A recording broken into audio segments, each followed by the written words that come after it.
왜?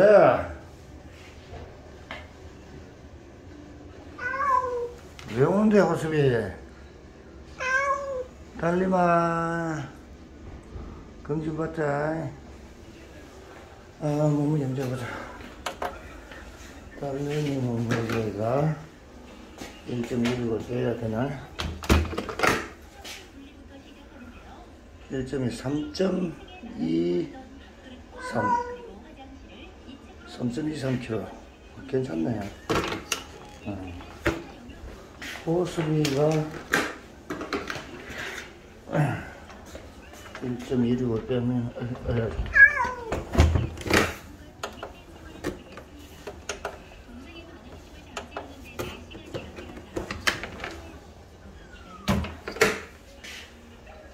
호수비 많이 나가네.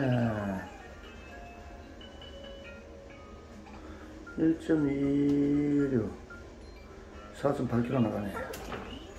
4.8kg.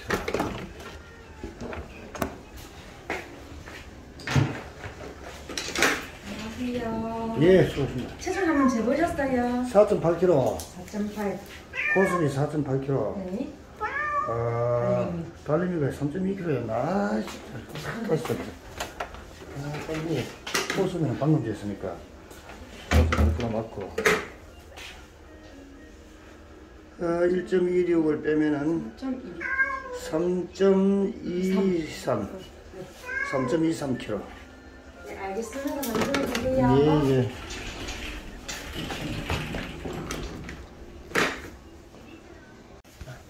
요거 이제 저희 그 호섭인데요. 호섭이 일단은 저희가 지난번보다 훨씬 많이 좋아졌어요. 그래요. 예, 약에 대한 반응도 너무 좋고, 요게 저희가 병원에 좀 입원하다가 저희 삼순이 때문에 그때 퇴원할 예. 시점쯤 돼서였던 상태인데, 예. 지금 1주 정도 지났는데 지금 보시면 안쪽에 있는 염증이나 붓기가 빨갛게 달아오르고 침 많이 섞여 있던 게 지금 싹 깔아앉아서 정상으로 보이거든요. 예. 그거 외적으로 지금 목 밑에 그때 침이 너무 많이 흘러가지고, 지금도 침 흘립니다. 예, 근데 이제 그때에 비해서는 지금 보시면 털도 싹 나고, 예. 이제 염증이라든지 이런 거는 싹 줄어들었거든요. 예. 근데 침이 나고 하는 것들에 대한 부분은 제가 조금 이따가 또 한 번만 설명을 드리도록 할 건데, 목 옆에 상처가 좀 생겼네요. 자기가 끓는 것 같아요. 아니면 다른 아이들하고 뭐 놀다가 생길 수도 있는데 그러지는 않잖아요. 지금 대박이다. 따로 대박이랑 예. 있죠. 대박이 예. 좀 어때요? 대박이는 굉장히 온순하죠. 밥 먹는 거 좀 안 먹어요. 그래요. 그렇게 잘 먹진 않아요. 예. 일단은 지금 목 밑에 털도 이렇게 자라있고, 저희가 1주 전만 하더라도 목 밑에 저희 보고 하시면 침이 너무 많이 흐르고 한 상태여서 털이 거의 없었거든요. 근데 이번에는 지금 보면 불과 일주일 만에 털이 이제 싹 다 나고, 침이 나기는 날 거예요. 국외설염이라고 해서 목구멍 근처에 염증, 제가 보여드리려고 요거는 자료는 좀 띄워놨는데, 지금 설기가 이제 이 질환이 있는 겁니다. 만성치은 구내염이라는 게 있는데, 이 만성치은 구내염이라는 것 자체는 여러 가지 부분이 있기는 한데, 딱 이 부분, 이게 바로 국외설염이라고 해서 목구멍염이라고 불리는 부분이 있거든요. 그래서 이 목구멍염이라는 부분은 저희가 사실은 이 전발치 수술을 하고 난 이후에도, 실제로 보면 선택적 발치 이후에도 개선이 안 되고 계속 염증이 있는 아이들이 있습니다. 그래서 예전에는 근데 저런 식으로 심하게 침이 흐르거나 이러지는 않고 요 정도의 상태는 흘렀던 부분이 있는데, 이번에 한번 병원에 다시 입원하고 요 목구멍 안쪽에 염증이 너무 심해지면서 저 안쪽 편에, 그래서 요게 이제 치료 기간이 조금은 걸리고 있기는 하거든요. 그래서 요거는 지금 1주 정도 약 먹은 거에 대한 반응이 좋아서 제가 약을 마찬가지 똑같이 3주치 드리고 3주 뒤에 약을 용량을 좀 줄이거나 그렇게 하겠습니다. 그래서 원래는 이 치료하는 부위에 있는 부분이 공통적인 치료가 있기는 한데요. 지금 이제 요 성분들이 저희가 만성치은 구내염을 치료를 하기는 하는데, 저희 그 호섭이 같은 경우에는 만성적인 췌장염도 있고, 이래서 요거 치료하는 용량대로는 제가 못 드리고 있거든요. 그래서 아마 효과라든지 이런 건 조금 더디기는 할 겁니다. 그래서 지금 차도는 충분히 많이 보이고, 지금 이제 1주 만에 많이 좋아지고 해서 일단 약 그대로 해서 제가 3주치 3주치 한번 좀 드려보도록 할게요.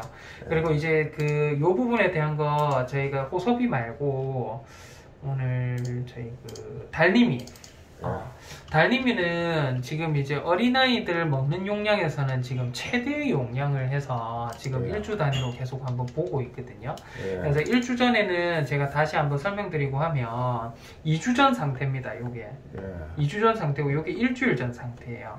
예. 보시면 잇몸에 있는 염증들이 많이 커져 있던 부분이 지금 보면 예. 싹 줄어들고 있었고, 예. 요것도 지금 보면 이 위쪽 부분으로 해서 염증이 싹 심하던 게 지금 보면 여기만 염증이 있고 이쪽은 염증이 없게 바뀌고 있고, 이쪽도 마찬가지입니다. 염증이 예. 심하던 부분이 여기 보시면 염증이 좀 내려가 있는 듯한 양상이 보이고 해서 예. 제가 일단은 일주일 정도 약도 먹고 또 한번 지켜보고 하는 건데, 예. 지금 이제 오늘 상태를 한번 보시고 하면 앞니빨이라든지 잇몸의 염증 뭐 싹 가라앉았어요. 싹 가라앉고 했는데 옆쪽에 있는 염증이라든지 이런 것들은 여전히 조금 좀 심하게 나옵니다.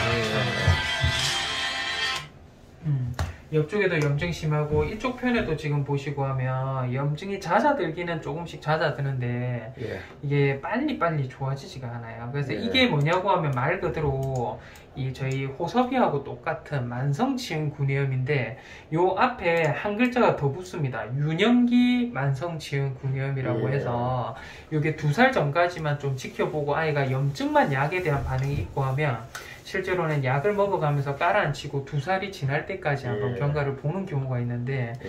지금 제가 봤을 때는 약에 대한 효과가 거의 없는 것 같아요.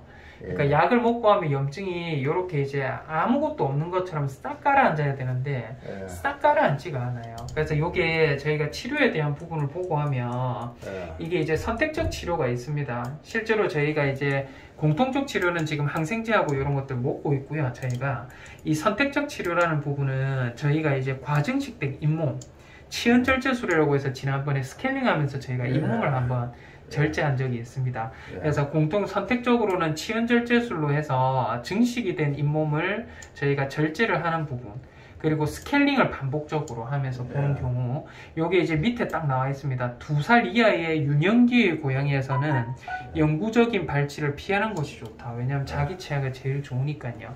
그래서 이런 부분이 있는데 저희가 이쪽에 있는 선택적 발치는 위의 공통치료에도, 그러니까 공통치료라고 하면 저희가 항생제하고 소염제에 대한 반응이거든요. 예.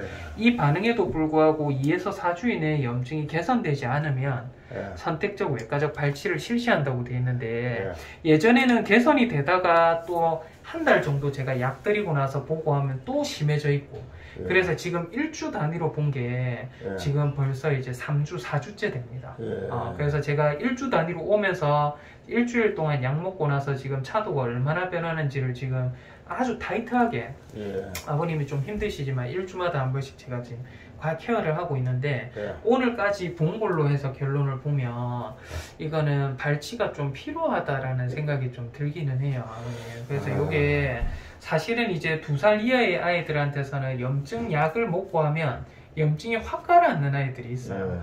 그러면 저희가 염증약도 어느 정도의 수준을 벗어나면 안 되거든요. 염증약도 너무 과용량이 들어가면 간이라든지 콩팥에 독성이 있습니다. 그래서 달님이는 제가 지금 줄 수 있는 약을 한번 마지막까지 한번 해보자는 생각으로 지금 거의 3, 4주가량을 최대 용량의 그 염증을 깔아앉는 약을 먹고 있는데, 1주 단위로 제가 보고했을 때 염증이 잦아들기는 하지만 제가 봤을 때는 이 정도면 최대 용량이 이 정도의 수준이고 하면 사실은 이쪽에 보는 것처럼 염증이 개선되지 않는다라고 판정을 하는 게 맞겠다라는 생각이 들거든요.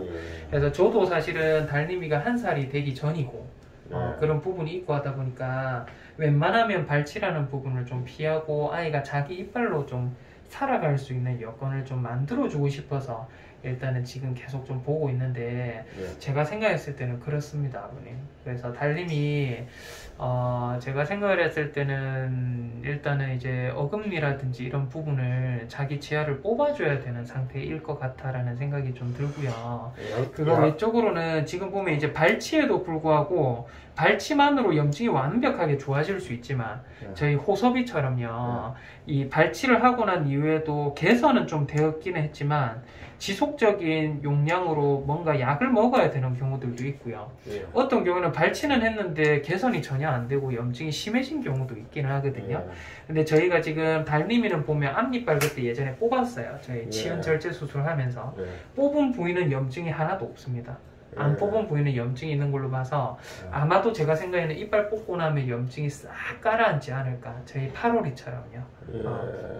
그러지 않을까 싶네요. 그래서 전반적인 경우에는 저희가 송곳니라든지 이런 것들은 사실은 발치에 대한 대상이 되지는 않습니다. 그래서 송곳니를 뽑고 나면 턱이 돌아간다든지 이상이 좀 많이 생기고 해서 또 턱뼈가 약해서 부러지는 경우도 있거든요. 그래서 저희가 송곳니는 건드리지는 않고요.